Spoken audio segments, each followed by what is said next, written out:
Hello दोस्तों, स्वागत है आपका पेपरलेस नॉलेज में। तो आज है 11 जून और आज हम बात करेंगे सारे करंट अफेयर्स क्वेश्चंस का। तो दोस्तों, अभी तक अगर आपने हमारा चैनल सब्सक्राइब ना किया हो तो उसे सब्सक्राइब ज़रूर कर लें और उसे लाइक व शेयर करना बिल्कुल ना भूलें, जिससे कि आपको हमारी आने वाली हर वीडियो की नोटिफिकेशंस आप तक पहुंचती रहें और आपको प्रिपरेशन करने में कोई भी परेशानी ना हो। तो चलिए बात करते हैं आज के पहले क्वेश्चंस का। तो चलिए आज का क्वेश्चन पढ़ने के पहले हम बात कर लेते हैं कल मेरे द्वारा दिए गए 2 क्वेश्चंस के बारे में जो हमने आपसे पूछा था। उसका पहला आंसर है आपका। पहला क्वेश्चन था, इस वर्ष 8 जून 2020 को मनाया गया विश्व महासागरीय दिवस की थीम क्या थी? तो यहाँ पे पहला आंसर है आपका एक सतत महासागर के लिए नवाचार। ऑप्शन ए यहाँ पे आपका सही था। अब वहीं पे आपसे दूसरा क्वेश्चन पूछा गया था कि भारत की किस एयरलाइंस ने पहला को ब्रांडेड क्रेडिट कार्ड लॉन्च किया? तो यहाँ पे आपका जो 4 ऑप्शन दिया गया था, इसमें से आपका इंडिगो एयरलाइंस आपका आंसर सही था, ऑप्शन बी। ठीक। अब दोस्तों, आज के पहले प्रश्न की हम बात करते हैं। तो आज का पहला प्रश्न है, किस अंतर्राष्ट्रीय वित्तीय संस्थान ने अपनी प्रमुख वैश्विक आर्थिक संभावना रिपोर्ट जारी की? तो यहाँ पे आपसे 4 ऑप्शन दिया गया है, विश्व बैंक, आर्थिक बैंक, स्विस बैंक और स्विट्जरलैंड बैंक। तो आपका सही आंसर है विश्व बैंक। आपको बता दें कि ग्लोबल इकोनॉमिक प्रॉस्पेक्ट्स की रिपोर्ट में वर्ल्ड बैंक ने मतलब विश्व बैंक ने अभी यह बताया है कि भारत की अर्थव्यवस्था के मौजूदा वित्त वर्ष मतलब 2020 से 2021 के वर्ष में 3.2% तक संकुचित होने का अनुमान है। ठीक।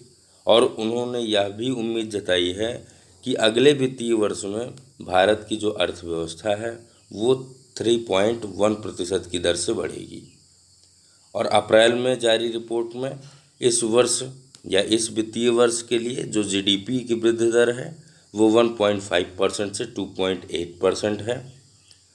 और इस रिपोर्ट में यह भी बताया उन्होंने कि वैश्विक अर्थव्यवस्था 2020 में 5.2% तक संकुचित होगी। ठीक। अब नेक्स्ट क्वेश्चन पे चलते हैं। तो नेक्स्ट क्वेश्चन है हमारा, वित्त वर्ष 2019 से 2020 में केंद्रीय कर जीडीपी का अनुमान क्या है? यहाँ पे आपका 4 ऑप्शन दिया गया है, 9.98, 9.88, 8.98 और 8.88%। तो यहाँ पे जो आपका सही आंसर है वो है ऑप्शन बी, 9.88%। 9.88% ये 2019 से 2020 की केंद्रीय कर जीडीपी का अनुमान है। और इसका जो अनुपात है 2019 और 2018 के बारे में हम डिस्कस कर लेते हैं। तो 2019 का जो अनुपात था वो 10.97 था। ठीक, इसे आप नोट कर सकते हैं। और जो 2018 का था वो था 11.22%। अब आपको बता दें कि इसमें गिरावट इस वर्ष क्यों इतनी ज़्यादा आई। तो ये भी आप नोट कर सकते हैं कि इसमें जो गिरावट आई है वो ज़्यादातर सीमा शुल्क और निगम कर से संग्रह में गिरावट आई है, गिरावट के कारण आई है। ठीक है, जो निगम शुल्क था, जो संग्रह शुल्क था, वो उसमें गिरावट हुई। इस वजह से केंद्रीय कर जीडीपी का अनुपात भी घटा। और आर्थिक गतिविधियों में ठहराव के कारण इस संकेतक में और भी अभी गिरावट आने की उम्मीद है। जीडीपी की बात हुई है तो जीडीपी का पूरा नाम आप लिख सकते हैं ग्रॉस डोमेस्टिक प्रोडक्ट। इसे हम हिंदी में सकल घरेलू उत्पाद कहते हैं। और यह एक अर्थव्यवस्था के आर्थिक प्रदर्शन की एक बुनियाद की माप है। ठीक। अब नेक्स्ट क्वेश्चन पे चलते हैं। नेक्स्ट क्वेश्चन है हमारा, 2020 तक भारतीय रेलवे में सबसे सुरक्षित वर्ष कौन सा था जिसमें पहली बार शून्य यात्री की मृत्यु दर रही? यहाँ पे आपका 4 ऑप्शन दिया गया है, 2018 से 19, 19 से 20, 17 से 18 और 11 से 12। सही आंसर है ऑप्शन बी आपका। यहाँ पे 19 से 20 का सत्र ऐसा रहा जिसमें कोई भी रेल यात्री की मृत्यु नहीं हुई है। और यह जो है 1853 में जब भारतीय रेल देश में पहली बार यह प्रणाली शुरू की गई थी, तब से यह पहली बार ये उपलब्धि हासिल हुई है। मतलब आप ऐसा कह सकते हैं कि 1853 से लेकर 2020 तक के दौरान यह 2020 और 19 का सत्र ऐसा रहा है जिसमें कोई भी दुर्घटना नहीं हुई है, दुर्घटना से कोई मृत्यु नहीं हुई है। ठीक। और वर्ष 2019 से 20 में लगभग 1274 मानवायुक्त रेलवे क्रॉसिंग को समाप्त कर दिया गया है, जो अब तक उच्चतम आंकड़ा है। ठीक। जो सबसे उच्चतम आंकड़ा है वो 1274 मानवायुक्त रेलवे क्रॉसिंग को समाप्त करने का है। यह भी रिकॉर्ड 2019 से 20 के नाम रहा।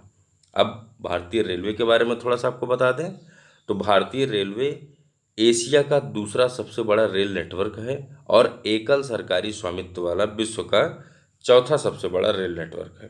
ठीक, ये पॉइंट आपको नोट करने लायक है। एशिया का दूसरा सबसे बड़ा रेल नेटवर्क और विश्व का चौथा सबसे बड़ा रेल नेटवर्क ऐसा है जो कि सरकारी स्वामित्व वाला है, एकल सरकारी स्वामित्व वाला है, और इसकी स्थापना 16 अप्रैल 1853 में हुई थी। ये आप नोट कर लीजिए, 16 अप्रैल 1853 में इसकी स्थापना हुई थी और इसे 1951 में राष्ट्रीयकृत कर दिया गया। मुख्यालय इसका नई दिल्ली में है। केंद्रीय मंत्री इसके इस समय वर्तमान में पीयूष गोयल जी हैं और रेलवे बोर्ड के अध्यक्ष विनोद कुमार यादव जी हैं। ठीक, अब हम नेक्स्ट क्वेश्चन पे चलते हैं। नेक्स्ट क्वेश्चन है हमारा, किस देश ने यूरोपीय संघ के साथ एक मुक्त व्यापार समझौते की पुष्टि की है? यहाँ पे आपका 4 ऑप्शन दिया गया है, ऑकलैंड, न्यूजीलैंड, वियतनाम और सऊदी अरब। सही आंसर है आपका ऑप्शन सी, वियतनाम। वियतनाम के बारे में आपको बता दें तो वियतनाम एशिया के विकासशील देशों में एक माना जाता है और देश की नेशनल असेंबली में सांसदों ने EU Vietnam free trade agreement मतलब EVFTA को मंजूरी दी है। इसे एक विकासशील देश के साथ यूरोपीय संघ की सबसे महत्वपूर्ण या सबसे महत्वाकांक्षी सौदे के रूप में वर्णित किया गया है। इसके तहत यूरोपीय संघ वियतनामी वस्तुओं पर अपने टैरिफ का 85% उठाएगा और 7 वर्षों में अन्य टैरिफ में कटौती करेगा। वहीं वियतनाम यूरोपीय संघ के निर्यात पर अपने आयात शुल्क का 49% उठाएगा। अब वियतनाम के बारे में हम बात कर रहे थे तो वियतनाम के बारे में थोड़ा सा बता देते हैं। तो वियतनाम दक्षिण पूर्व एशिया में हिंद चीन प्रायद्वीप के पूर्वी भाग में स्थित एक देश है और इसके उत्तर में चीन, उत्तर पश्चिम में लाओस, दक्षिण पश्चिम में कंबोडिया, पूर्व दक्षिण में चीन सागर स्थित है। इसका प्रमुख धर्म बौद्ध धर्म है जो कि 85% लोग यहाँ पे बौद्ध धर्म को मानते हैं। ठीक, और ये यहाँ का प्रमुख धर्म बौद्ध धर्म है और बौद्ध धर्म के मामले में चीन और जापान के बाद यह तीसरा सबसे बड़ा देश है। यहाँ की राजधानी हनोई है, राष्ट्रपति डुयन फू लोंग है और प्रधानमंत्री ग्युएन तंग जुंग है। ठीक, अब नेक्स्ट क्वेश्चन पे चलते हैं। तो नेक्स्ट क्वेश्चन है हमारा, हाल ही में जिस राज्य सरकार ने पहला ऑनलाइन कचरा विनिमय कार्यक्रम शुरू किया? यहाँ पे 4 ऑप्शन दिया गया है, उत्तराखंड, आंध्र प्रदेश, हिमाचल प्रदेश और उड़ीसा। तो सही आंसर है आंध्र प्रदेश। आंध्र प्रदेश के मुख्यमंत्री YS जगनमोहन रेड्डी के द्वारा यह ऑनलाइन कचरा विनिमय कार्यक्रम शुरू किया गया और यह 5 जून यानी विश्व पर्यावरण दिवस के दिन शुरू किया गया था। ठीक, इसका मुख्य उद्देश्य क्या था? इसका मुख्य उद्देश्य प्लेटफॉर्म को ट्रैक करना, ऑडिट करना, कचरे की जांच करना और कचरे के उचित उपयोग को प्रोत्साहित करना इसका मुख्य उद्देश्य था। अब यहाँ पे बात हुई है आंध्र प्रदेश की, तो हम आपको बता दें कि गुजरात के बाद दूसरे स्थान पर आंध्र प्रदेश का नाम आता है, किसमें? समुद्र तटीय में। ठीक, समुद्र तटीय जो सबसे बड़ा समुद्र तट है वो गुजरात के बाद आंध्र प्रदेश है। गुजरात का जो समुद्र तट है वो 1600 किलोमीटर में फैला हुआ है और आंध्र प्रदेश का जो है वो 972 किलोमीटर में है। अब वहीं पे बात आती है कि आंध्र प्रदेश की सीमाएं किस किस राज्यों से जुड़ी हुई हैं। तो आपको बता दें कि उत्तर में महाराष्ट्र, छत्तीसगढ़ और उड़ीसा है, पूर्व में बंगाल की खाड़ी, दक्षिण में तमिलनाडु, पश्चिम में और कर्नाटक से यह जुड़ी हुई है। भारत का धान का कटोरा भी आंध्र प्रदेश को हम कहते हैं, जहाँ पे फसल की 77% से ज़्यादा हिस्सा चावल होता है। और आंध्र प्रदेश राज्य से आंध्र प्रदेश का गठन कब हुआ ये भी आप नोट कर लीजिए, 1 नवंबर 1956 को आंध्र राज्य से आंध्र प्रदेश का गठन हुआ। ठीक, अब नेक्स्ट क्वेश्चन पे चलते हैं। नेक्स्ट क्वेश्चन है हमारा, राहुल श्रीवास्तव को किस देश में भारत की तरफ से अगला राजदूत नियुक्त किया गया है? तो यहाँ पे जो आपका सही आंसर होगा वो है रोमानिया। यहाँ पे आपका 4 ऑप्शन दिया गया था, वियतनाम, रोमानिया, आयरलैंड और दुबई। तो सही आंसर था यहाँ पे रोमानिया। रोमानिया का अभी हाल ही में राजदूत राहुल श्रीवास्तव को नियुक्त किया गया है, जो कि भारत की तरफ से ये राजदूत होंगे। अब नेक्स्ट क्वेश्चन पे चलते हैं। नेक्स्ट क्वेश्चन हमारा है, भारत और किस देश ने हाल ही में बिजली क्षेत्र में सहयोग बढ़ाने के लिए सहमति पत्र MOU पर हस्ताक्षर किए हैं? इजराइल, अफगानिस्तान, सऊदी अरब और डेनमार्क। तो यहाँ पे जो आपका सही आंसर होगा वो है ऑप्शन डी, डेनमार्क। डेनमार्क द्वारा अभी भारत के साथ ये समझौता हुआ है, इस पे OMU पर हस्ताक्षर हुआ है। किस क्षेत्र में? बिजली क्षेत्र के सहयोग बढ़ाने में। ठीक, आपको बता दें कि बिजली मंत्रालय ने एक बयान में कहा था कि शुरुआती समझौते के बाद एक संयुक्त कार्यकारी समूह का गठन किया जाएगा, जो MOU के तहत उसके ब्यौरे के क्रियान्वयन पर काम करेगा। और भारत के बिजली मंत्रालय और डेनमार्क के ऊर्जा उपयोगी सेवाओं और जलवायु मामले के मंत्रालय के बीच MOU पर हस्ताक्षर किया। 5 जून को यह किया गया, मतलब पर्यावरण दिवस के दिन ही इसका भी निर्णय लिया गया। बिजली सचिव इस समय संजीव नंदन सहाय, जो कि डेनमार्क के राजदूत फ्रेंडी स्वाने, दोनों के लोगों के बीच में यह समझौता किया गया। अब इसका मकसद क्या था? तो इसका मकसद दोनों देशों के बीच परस्पर लाभ के आधार पर बिजली क्षेत्र में एक मजबूत और दीर्घकालिक सहयोग विकसित करना था। डेनमार्क की बात हुई है, तो डेनमार्क के बारे में आपको बता दें, डेनमार्क उत्तरी यूरोप का एक देश है। इसकी स्थल सीमा केवल जर्मनी से मिलती है, जबकि उत्तरी सागर और बाल्टिक सागर इसे स्वीडन से अलग करते हैं। इसकी राजधानी कोपेनहेगन है और यहाँ की जो रानी है वो मार्ग्रेथा है। प्रधानमंत्री आंद्रेस फाग रासमुसेन है और सरकार संवैधानिक राजशाही सरकार यहाँ पे चलती है। मुद्रा डेनिश क्रोन है। ठीक, तो नेक्स्ट क्वेश्चन पे चलते हैं। नेक्स्ट क्वेश्चन है हमारा, स्विट्जरलैंड में भारत का नया राजदूत हाल ही में किसे नियुक्त किया गया है? यहाँ पे आपका 4 ऑप्शन दिया गया है, मोनिका कपिल मोहता, सुनील कपूर, मिताली शेरवो और राहुल राज। सही आंसर है आपका मोनिका कपिल मोहता। ये भारतीय राजनयिक हैं और विदेशी मंत्रालय में सचिव का पद रखती हैं। पूर्व में इन्हें पोलैंड और लिथुआनिया में भारत की राजदूत थी और वर्तमान में स्वीडन और लातविया में भारत का राजदूत के पद पर ये कार्यरत हैं। और अभी ये हाल ही में स्विट्जरलैंड में भी भारत के नए राजदूत के रूप में इन्हें नियुक्त किया गया है। अब यहाँ पे बात हुई है स्विट्जरलैंड की, तो आपको हम स्विट्जरलैंड के बारे में बता दें कि मध्य यूरोप का यह एक देश है और इसकी 60% सरजमीन एल्प्स पहाड़ों से ढकी हुई है।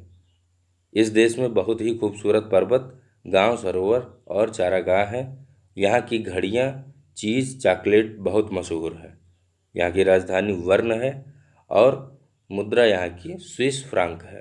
अब नेक्स्ट क्वेश्चन पे चलते हैं। तो नेक्स्ट क्वेश्चन है हमारा, जम्मू कश्मीर और लद्दाख प्रदेश के संयुक्त हाई कोर्ट के जज के रूप में किसे नियुक्त किया गया? यहाँ पे आपका 4 ऑप्शन दिया गया है, बाबू ज्वाला प्रसाद, सिद्धार्थ शंकर, जावेद इकबाल बानी और अब्दुल रहमान। तो सही आंसर है यहाँ पे जावेद इकबाल बानी। ऑप्शन सी यहाँ पे आपका सही है। आपको बता दें कि हमने आपको पहले भी बताया है कि किसी भी जस्टिस की जो नियुक्ति होती है वो भारत के राष्ट्रपति द्वारा की जाती है। तो इनकी भी नियुक्ति भारत के राष्ट्रपति रामनाथ कोविंद के द्वारा की गई और यह पहला अवसर है जो कि 7 साल बाद आया है कि 7 साल के अंतराल पर कश्मीर के किसी वकील को जम्मू कश्मीर उच्च न्यायालय के न्यायाधीश के रूप में नियुक्त किया गया है। ठीक, और इनके पहले जो नियुक्ति हुई थी वो अली मोहम्मद मागरे की हुई थी, जो कि 2013 में उच्च न्यायालय के न्यायाधीश के रूप में नियुक्त आखिरी कश्मीरी वकील थे। ठीक, नेक्स्ट क्वेश्चन पे चलते हैं। नेक्स्ट क्वेश्चन है हमारा, हाल ही में किस पहले अरब देश ने अपना मंगल मिशन लॉन्च करने की घोषणा की है? यहाँ पे आपका 4 ऑप्शन दिया गया है, संयुक्त अरब अमीरात, कतर, ओमान और इराक। तो जो सही आंसर है वो है ऑप्शन ए, संयुक्त अरब अमीरात। संयुक्त अरब अमीरात ने, मतलब UAE ने अभी हाल ही में अपना मिशन मंगल लॉन्च करने की घोषणा की है। अब आपको बता दें कि 15 जुलाई इसने घोषणा कब की थी? तो 15 जुलाई को पहली बार इसने मिशन मंगल लॉन्च करने ये जा रहा है और घोषणा इसकी जो हुई है वो 15 जुलाई के लिए हुई है।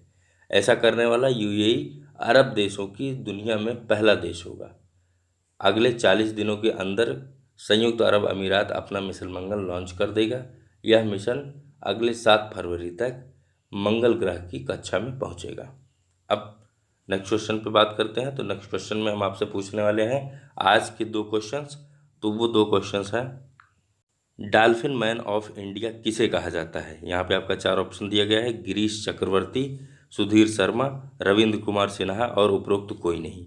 और दूसरा क्वेश्चन है, भारत की मिसाइल वेमेन के नाम से हम जानते हैं, किसे जानते हैं। उषा शर्मा, टेसी थॉमस, मारिया चक्रवर्ती और पूजा अवस्थी। तो ये 2 क्वेश्चंस का आंसर आप हमारे कमेंट बॉक्स में लिख के दिए। और अगर किसी भी तरीके की आपको कोई जहाँ यहाँ पे नहीं समझ में आ रहा है तो वो भी आप हमें कमेंट बॉक्स में कमेंट कर सकते हैं। और अगर अभी तक आपने हमारा चैनल सब्सक्राइब ना किया हो तो सब्सक्राइब कर लीजिए, जिससे आपको हमारी आने वाली हर वीडियो की नोटिफिकेशंस मिलती रहें। ठीक, तो आज की वीडियो में इतना ही, फिर मिलते हैं अन्य वीडियो के साथ, तब तक धन्यवाद। कि आपको हमारा यह वीडियो काफ़ी पसंद आया होगा और अधिक जानकारी हेतु हमारे वीडियो को लगातार देखते रहिए। और अगर अभी तक आपने हमारे चैनल को सब्सक्राइब नहीं किया है तो उसे सब्सक्राइब कर दीजिए और बगल में दिए हुए बेल आइकन को प्रेस कर दीजिए, जिससे कि हमारे नए वीडियोज़ की लिंक आप तक लगातार पहुंचती रहे और आप हमारे हर वीडियो को देख सकें। तो कल मिलते हैं इसी टाइम कुछ नया लेके, कुछ खास लेके। तब तक के लिए धन्यवाद।